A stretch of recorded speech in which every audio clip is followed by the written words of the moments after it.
Hello everyone. Today I'm excited to share an amazing video with you that you won't want to miss.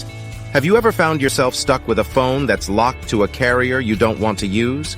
If so, don't worry because in this video, I'll show you how to unlock your phone from any carrier using a completely free method. The first step is to insert an unsupported SIM card into your phone.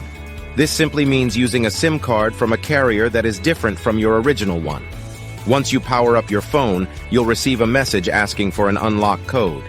All you have to do is enter the unlock code, and boom! Your phone is now fully unlocked and ready to be used with any carrier you choose.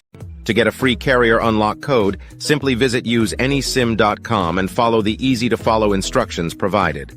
Once you've completed the process, you'll receive a network unlock code via email or a status unlocked notification in the app, depending on your device's carrier. I hope you found this tutorial helpful, and stay tuned for more exciting content coming your way soon.